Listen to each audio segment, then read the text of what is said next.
Hello, friends.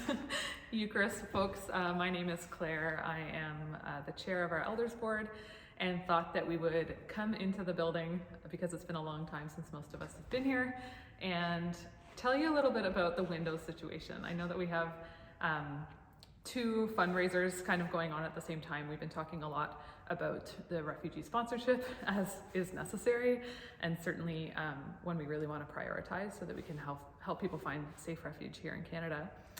And I will confess that when we have been talking about both of these initiatives, I have not really been able to prioritize the windows in contrast to something like a refugee sponsorship.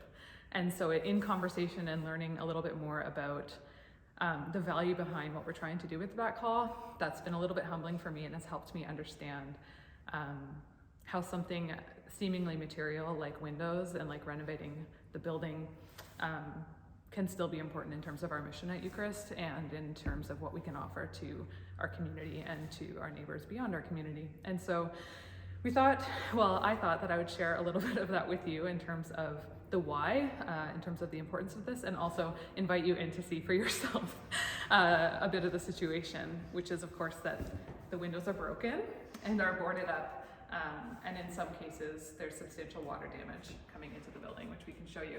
Come with me. So you saw two of the windows are boarded up. My understanding is that a number of them are, and then we have things like water coming in through the window frames and causing damage to the wall, into the building. And there are other examples that we could show you if we were to walk around the space. But the reason that this is important is because it is material, and it's also safety in terms of easier accessibility to the building and just not wanting to have broken windows in a space where we're hosting people and where most of our children's programming happens as well. In terms of how the building has been used, some folks may not know that we have still been using the building far less than we would be without the COVID restrictions and precautions that are in place. But throughout this time, over the past couple of years, there have still been groups that have accessed this space. A couple groups throughout the city. There have been a couple events that have hosted the space out when that's been safe to do.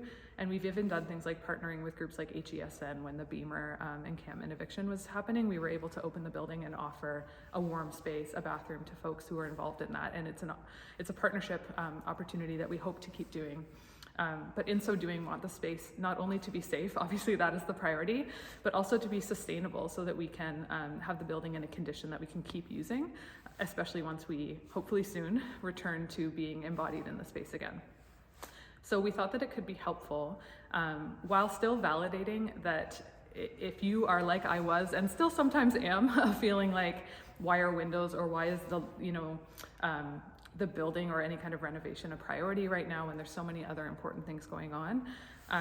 It can be helpful to think just a little bit more deeply about that, and that it's not about the material side of things, and it's not necessarily about how the building looks, but just the function of the building and us wanting to steward the space in a way that's sustainable and safe for the folks who are going to be using it. So wanted to invite people in to be able to take a look, to see around in terms of what we're talking about. We are wanting to replace all of the windows back here. I think we're about $15,000 away from that goal. And so not asking to in any way draw competition or comparison between the two fundraising initiatives that we have, but to just give like a tangible example of what we're talking about when we talk about the window fundraiser, so that if you are in a place where you have the financial resources that you could allocate towards this, that would be super helpful.